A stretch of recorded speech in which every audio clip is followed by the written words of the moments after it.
Ladies and gentlemen, hello. Vincent Briatore here with another episode of my, crypto show, whatever you want to call it. It's really good to be here. It's good to see you guys, even though I don't really get to see you. A couple of things I wanted to touch on today. The first is pretty big news. Is one of the lead guys in Bitconnect has been recently apprehended. Now, as you guys know, I've spoken out against Bitconnect from the get-go. I mean, over a year ago, I was making videos saying that Bitconnect was a scam. Then I've made other videos, like making fun of the music video with Carlos Matos, Sharon James, all kind of stuff that I've talked about, right? And so this comes with a lot of pleasure. Obviously, I had to touch on it. So what happened? So this guy, Divyesh Darji, is his name. If you see here in the picture, he's actually in the famous Bitconnect video of their little conference that they had. He's on the far left next to Carlos Matos. So that guy. Now, a lot of media is saying that this is the top guy of Bitconnect, but I don't think he is. This is actually the guy who's head over the India operation. So what happened? So as you guys know, Bitconnect was incorporated in the UK, but actually had an office in the tallest building in the world, which is in Dubai. I don't know. I think there's also a tall one in China. But we were not here to debate that. Anyway, this building is called the Burj Khalifa. I probably butchered both of those names. As you guys know, I'm not really great with names. But anyhow, so he was hiding out in Dubai, and they apparently already had a warrant out against them, but they couldn't serve it in Dubai. I guess because Dubai is awesome, I should keep that in mind. But he went back to India, and they were able to apprehend him at the airport in Delhi. Because it's the new Delhi, and then there's the old Delhi, or the regular Delhi. So they caught him in the regular Delhi. So this guy, if you guys know, I don't know how much personally he's gained from the Bitconnect scam, but we're talking about, as a whole, the operation pulled almost $100 million. So it was quite the scam. As you guys see, a lot of the smaller people seem to be held accountable because a lot of these people didn't know that it was a scam from the get-go, so they didn't protect their identities or their funds as much. So they're the first ones to take the fall. So it's good to see some of the other people get hit, right? So I think Dorsey, another guy, had recently got caught, like in Thailand or something. But this guy obviously made a ton of money, pretty much knew that it was a scam from the get-go. So it's good to see him get caught up. I'm telling you, these people always make mistakes. Always makes mistakes. If you know, I guess he thought it died down. He thought he thought he could slip into India. I just wouldn't take that risk. I wouldn't take it. What's the point? Maybe you got family there and stuff, but you know what? It's like in Heat, the movie Heat with Robert De Niro. Don't ever, I don't know what the saying. It's like, don't ever get close to something that you can't drop in 5 minutes if you feel the heat or whatever the saying is. And that's true. If you know you're in that kind of situation, you got to be ready. You got to be ready. I don't know. I just feel like he was stupid, but a lot of these guys are no geniuses. Let's be honest here.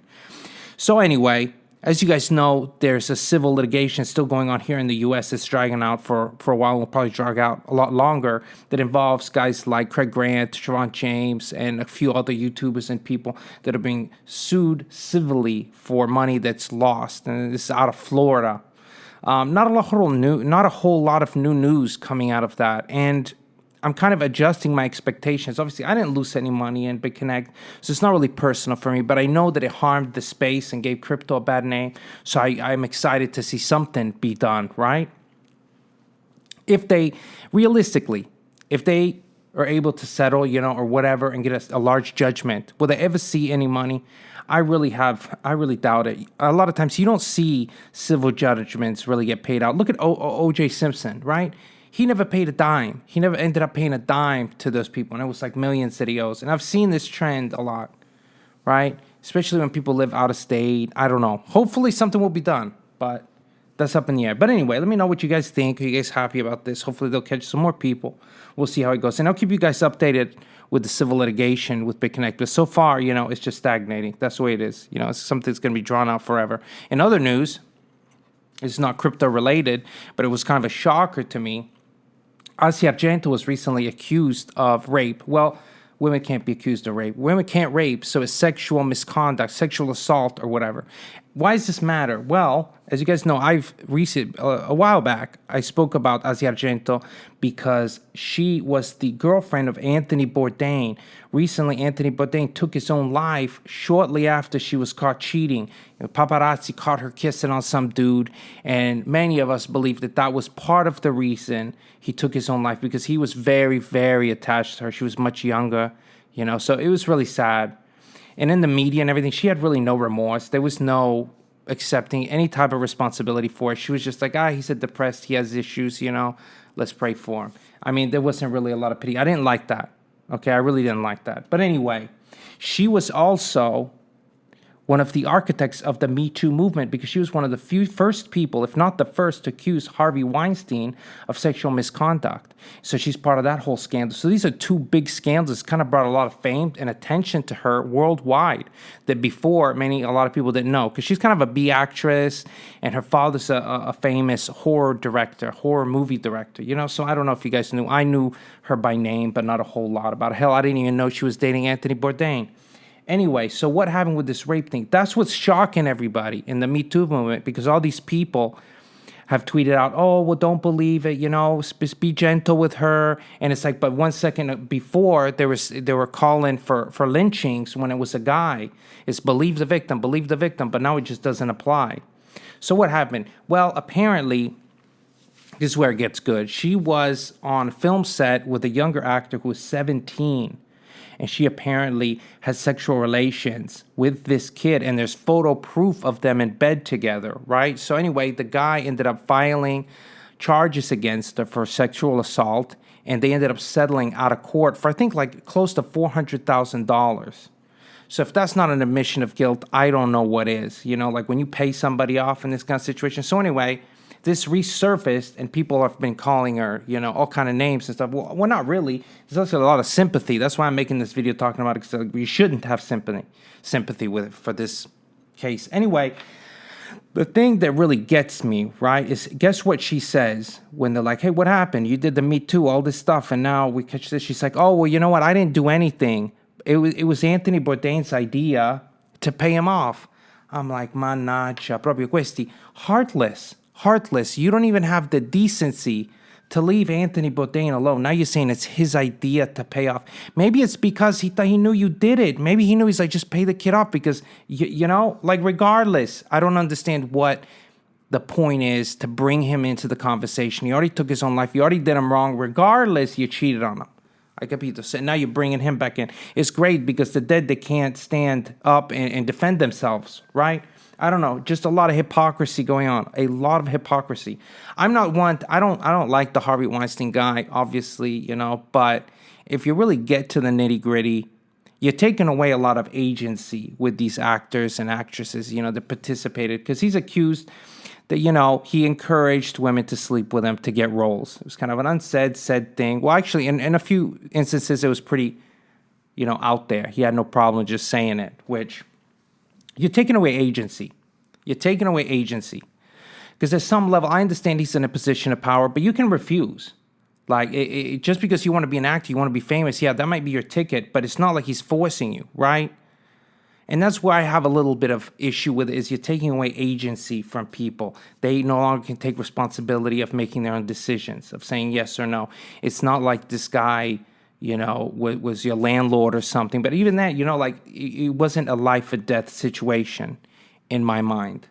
I don't know, like the Cosby thing is different. Cosby was actually slipping these women drugs. Okay, that's a different story to me, But Harvey Weinstein, they're going to crucify this guy. This guy's probably never going to get out of jail. And I just don't know if I'm so quick to put him in a category of someone that jumps out of a bush and rapes and assaults someone. Like I said, the guy is probably not pleasant. Ethically, I don't like the guy. Morally, I don't like him. I think, he's a weirdo. He's a creep, right? Someone who does this kind of stuff. It's not someone who's in control of his own, instincts and impulses. But regardless, I don't know. I'm just, I'm not so quick, because I've looked through the cases and the testimonies and stuff, and some of it's a little murky, Two people were involved, okay? And you can't remove complete agency from the other person like it was completely forced. It wasn't forced. But anyway, Now I'm probably going to get a lot of hate for saying that. And by the way, I want to apologize. In the previous video I did, I kind of, seemed like I was talking down to Greece and comparing it to Venezuela. And I didn't mean that at all. I really like Greece. Love it. But I did know that, recently they were going bankrupt and, had to get bailed out by Europe. And that's all I was commenting on. I think every country should introduce a cryptocurrency as their, as their main currency for the country. I think that would be interesting. I think that would be a good thing for blockchain tech as a whole. But anyway, now and then I just go on rants, and I never remember, that when you appeal to an international audience, there's always someone that might get offended because, I too, somebody says something nasty about Italy, I'm on the defensive. On the U.S., same thing. But, I know Italy's having trouble. I know there's a lot of countries that are going down the shitter, and that's why I don't want to see the U.S. make those same mistakes. We must learn from each other. Anyway, I think that's all I have for today, guys. Let me know what you think. I didn't mean to make Harvey Weinstein seem like he's some kind of nice guy because he's not. But I'm just like, how far are we taking this? Should we death penalty to this guy? It's like, whoa, I don't know. It just paints a picture. And a lot of people don't know the details. They don't care about the details. It's a court of public opinion, right? People say, he did this, he did this. People think now he's some kind of rapist and weirdo. And it's like, no, he's just, he's an ugly old man who used his power to kind of, get favors, whatever. It's not good. He should be fired. He should be kicked out. But, I don't know if he should rot in prison for the rest of his life. I don't know. Anyway, thank you guys for tuning in. Let me know what you think. As always, buy red and sell green.